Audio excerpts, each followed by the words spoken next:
madame. Tout d'abord, pour commencer, on sait qu'un de vos grands thèmes, c'est l'égalité entre les hommes et les femmes, notamment dans le sport et auprès des sportifs.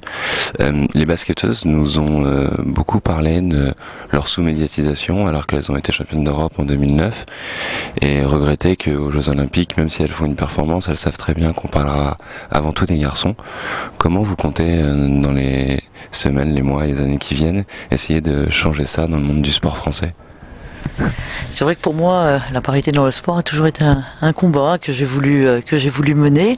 D'ailleurs, à l'occasion de ces Jeux Olympiques, c'est une bonne façon aussi de pouvoir médiatiser les sports féminins. Enfin, avec d'ailleurs nos premières médailles ont été des médailles féminines. Il faut le saluer, les 3 premières.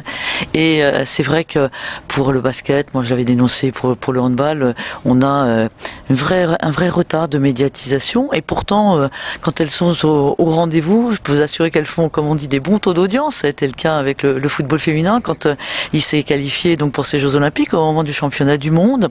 Donc on a vraiment besoin, d'améliorer effectivement leur place et leur exposition média. Pour moi, il y a un premier niveau qui est indispensable, celui de revoir ce qu'on appelle le décret TSF, qui est le décret Télévision sans frontières, qui liste le nombre de manifestations qui doivent obligatoirement faire l'objet d'une présentation, une proposition en clair, donc sur une chaîne gratuite. Et là, il n'y avait aucune manifestation féminine. Il y a aussi la place que doit prendre, je l'espère, le sport féminin sur la nouvelle chaîne TNT. Il permettra d'avoir un peu une plus grande diversité de l'exposition du sport. Enfin, il y a cette nécessité dans l'ensemble des moyens que met l'État pour soutenir les fédérations, le mouvement sportif, l'ensemble des bénévoles, que nous ayons dans nos conventions d'objectifs pluriannuels des moyens qui soient attribués spécifiquement pour la politique de développement et en particulier la politique de la place du sport féminin. Enfin, il y a ce combat qui est pas facile et les derniers mètres sont toujours, c'est comme au marathon, les derniers mètres sont toujours les plus difficiles à franchir, qui est celui de la place des femmes dirigeants dans le sport.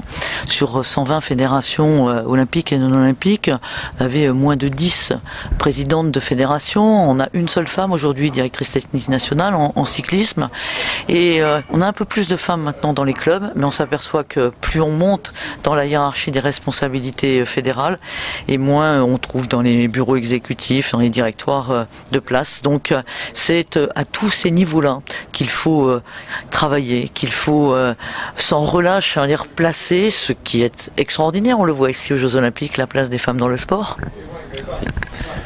Merci. Une petite question pour terminer. On doit beaucoup vous en parler de cette candidature éventuelle au JO 2024. Le président de la République a dit hier que c'était au mouvement sportif de lancer les choses et non pas à l'État. Mais alors là, on reste sur 3 échecs. Qu'est-ce qui sera fait en plus pour que cette fois Paris gagne, la France gagne et qu'on organise ces Jeux 100 ans après les derniers à Paris? Effectivement, il faut d'abord qu'il y ait une candidature qui parte du mouvement sportif. C'est indispensable.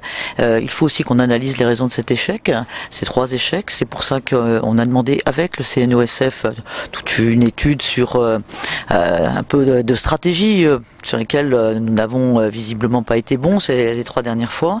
Il faut qu'il y ait aussi un vrai projet pour la France, un vrai projet sport au-delà d'accueillir les Jeux pendant 15 jours, d'avoir des infrastructures qui sont importantes, qui sont aussi un coût. Donc il faut qu'il y ait un véritable projet pour la nation, même au-delà d'un projet sport pour la nation.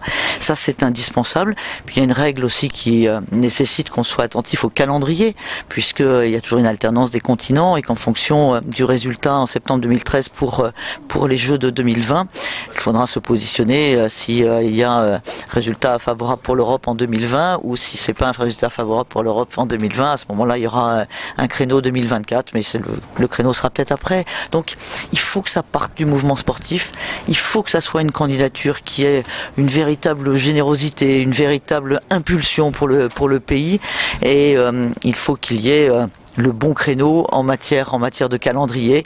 Quand tous ces moments seront au rendez-vous, la France aura très envie de retrouver la flamme olympique sur son territoire. Je peux juste vous demander, d'un point de vue personnel, le premier souvenir olympique que vous avez et les images qui vous ont marqué depuis le début de ces Jeux-là. C'est deux questions différentes. Premier souvenir olympique, c'est c'est cette ferveur extraordinaire près du bassin de natation. Vraiment, la victoire de Camille Muffat suivie de ce relais. Moi, j'avais en mémoire le relais 4x100 de Pékin.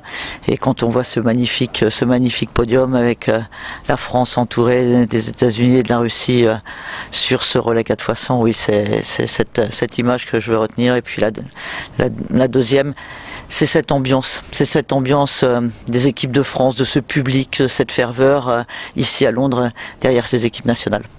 Merci. Merci beaucoup, madame.